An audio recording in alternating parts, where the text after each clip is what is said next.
الحمد للہ رب العالمین والصلاة والسلام علی من کان نبیا وآدم بین الماء والتین اما بعد فاعوذ باللہ من الشیطان الرجیم بسم اللہ الرحمن الرحیم۔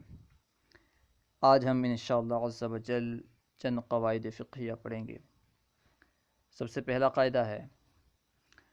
ما ثبت بیقین لا یرتفع الا بیقین، یعنی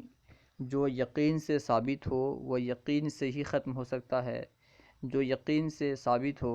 وہ یقین سے ہی زائل ہوگا، شک یا ظن سے زائل نہیں ہوگا۔ مثال دیکھیں، اگر کسی انسان کو یہ یقین ہے کہ وہ باوضو ہے، یعنی کسی انسان کو باوضو ہونے کا یقین ہے اور شک پیدا ہو رہا ہے کہ اس کا وضو نہیں ہے، تو باوضو ہونے کا یقین وضو نہ ہونے کے شک سے زائل نہیں ہوگا جب تک کہ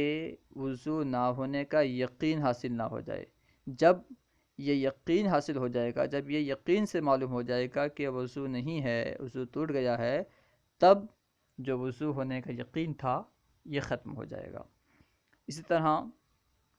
کسی کو اگر یقین سے معلوم ہو کنواں پاک ہے، یعنی کنویں کے پاک ہونے کا یقین ہو اور اس کے پاک نہ ہونے میں شک پیدا ہو رہا ہو کہ شاید پاک نہیں ہے، تو کنویں کے پاک ہونے کا یقین کنویں کے پاک نہ ہونے کے شک سے زائل نہیں ہوگا جب تک کہ یقین سے یہ بات ثابت نہ ہو جائے، یقین سے یہ بات معلوم نہ ہو جائے کہ کنواں ناپاک ہو گیا ہے۔ یعنی اگر کنویں کا ناپاک ہونا یقین سے ثابت ہو جائے تو کنویں کے پاک ہونے کا جو یقین تھا وہ زائل ہو جائے گا، وہ ختم ہو جائے گا۔ جو چیز یقین سے ثابت ہوتی ہے وہ یقین سے ہی زائل ہوتی ہے۔ دوسرا قاعدہ ہے الاصل اضافۃ الحادث الی اقرب اوقاتہ، یعنی ہر واقعے میں اصل یہ ہے کہ اسے اس کے قریب تر وقت کی طرف منسوب کیا جائے۔ ہر واقعے میں اصل کیا ہے کہ اس کے قریب تر وقت کی طرف منسوب کیا جائے۔ اس کی مثال دیکھیں، کسی انسان کا انتقال ہوا، انتقال کے بعد بیوی کہتی ہے کہ میرا شوہر مجھے حالت مرض میں، مرض الموت میں طلاق دیا تھا، اور ورثہ کہتے ہیں کہ نہیں، ان کا شوہر یہ تو مرض الموت سے پہلے طلاق دیا تھا انہیں۔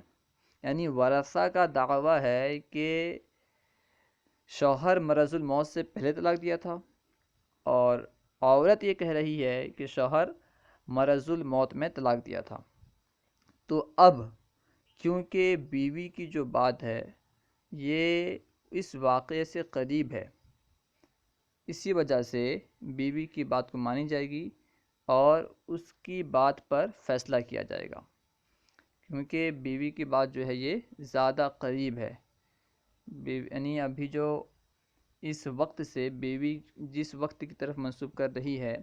طلاق کے واقع ہونے کے بارے میں جو کہہ رہی ہے، وہ وقت زیادہ قریب ہے،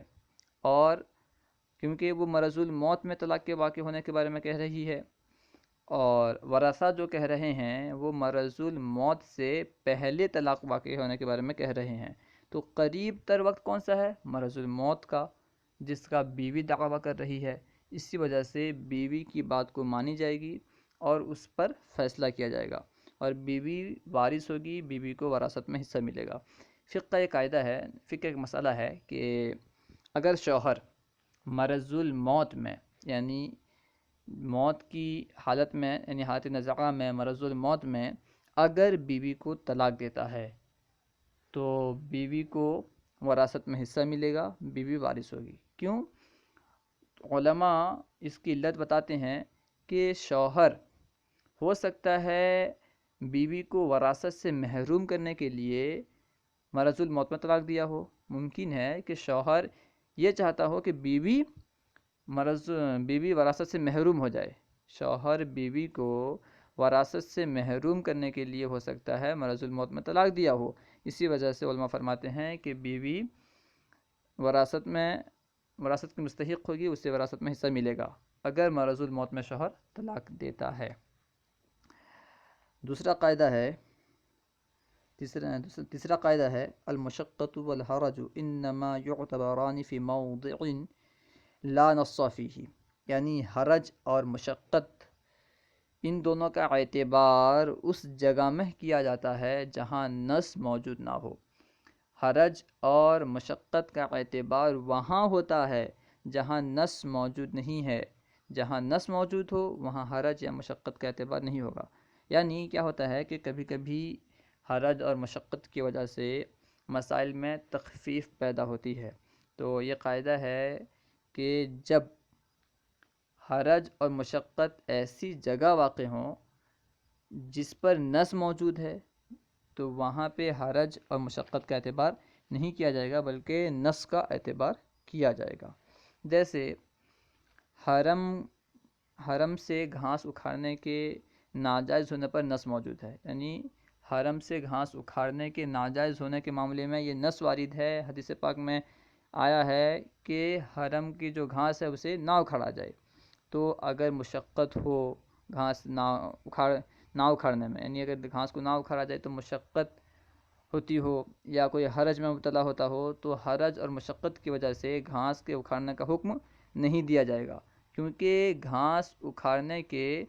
ناجائز ہونے پر نص وارد ہے، اسی وجہ سے حرج اور مشقت کا یہاں پر اعتبار نہیں کیا جائے گا۔ چوتھا قاعدہ ہے الامر اذا ضاق اتسع واذا اتسع ضاق، یعنی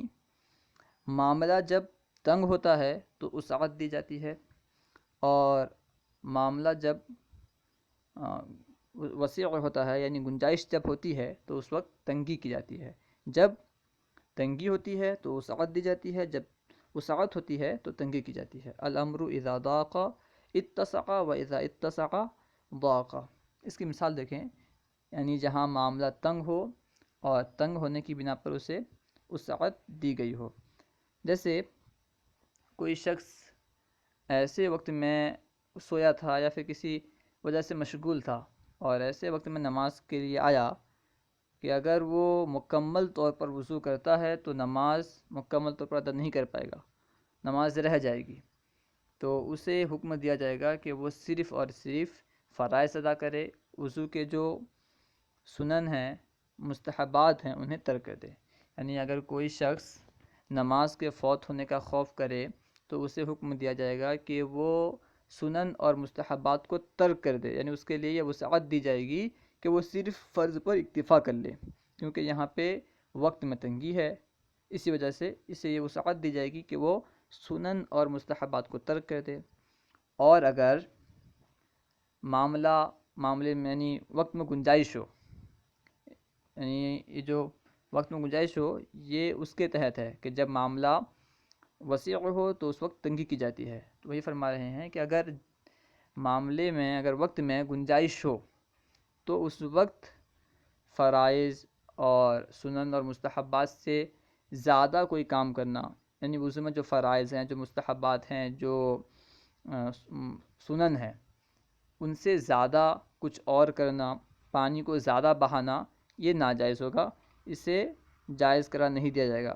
کیونکہ یہاں پہ اگرچہ وسعت ہے، جب وسعت آئی یہاں وقت میں، وسعت آنے کی وجہ سے یہاں پہ تنگی کی جائے گی، یعنی جتنے کے بارے میں حکم وارد ہے اتنے میں اسے تنگ کیا جائے گا، اس سے آگے بڑھنے سے روکا جائے گا، کیونکہ سنن، فرائض اور مستحبات کے بارے میں حکم آیا ہے، یہی ثابت ہے، اسی وجہ سے اس سے زیادہ کرنے کی اجازت نہیں دی جائے گی۔ تو سنن اور مستحبات اور فرائض جو ہیں بس وہی ادا کیا جائے، اس سے زیادہ ادا نہ کیا جائے۔ تو اس قاعدے کا خلاصہ کیا ہوا کہ جب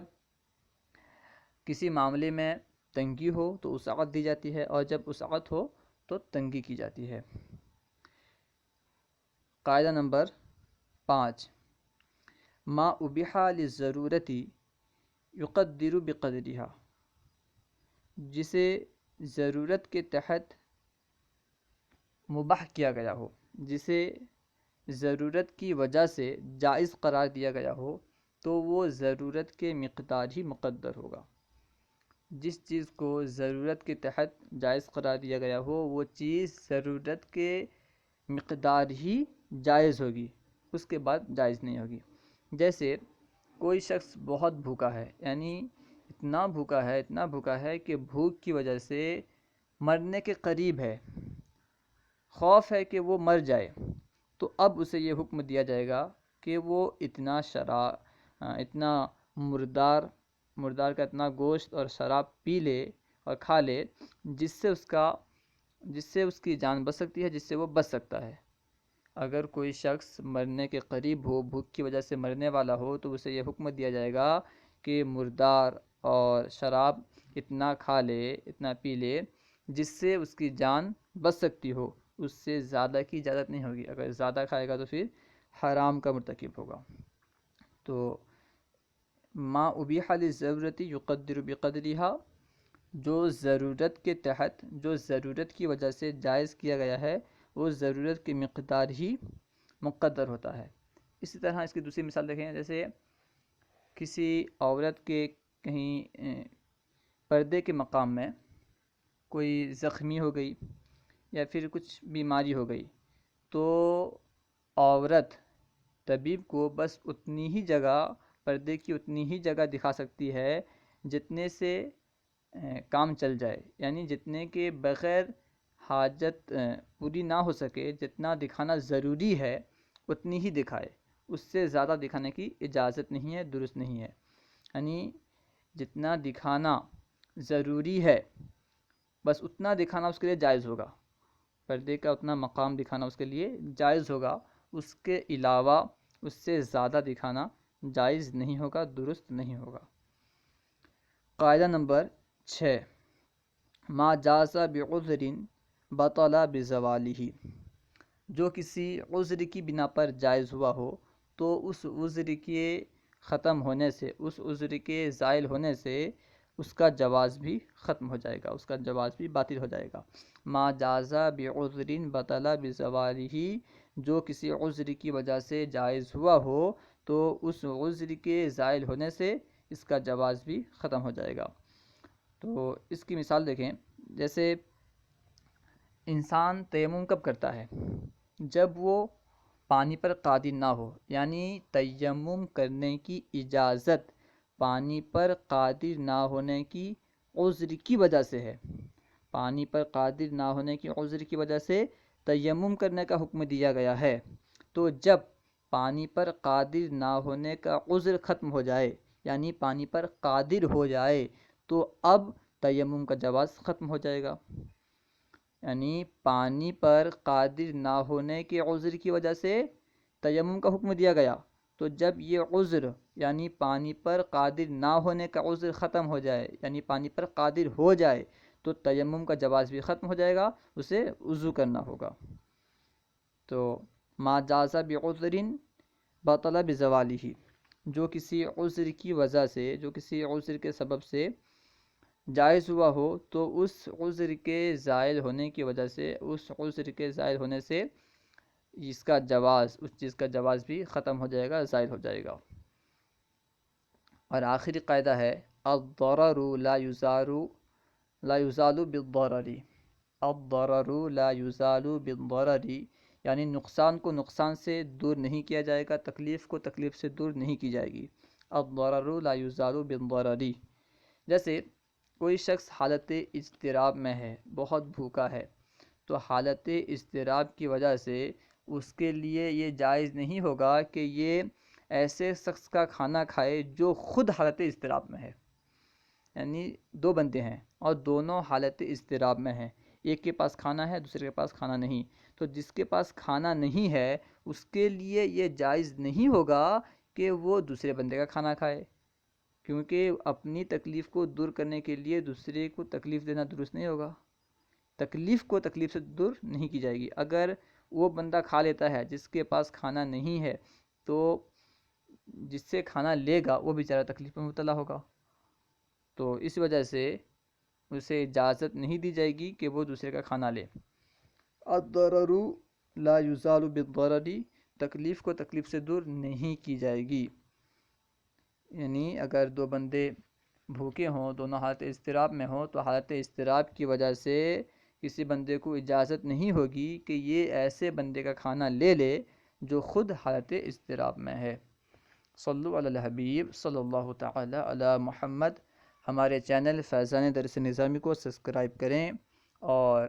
دین کی باتیں عام کرنے میں ہمارا ساتھ دیں۔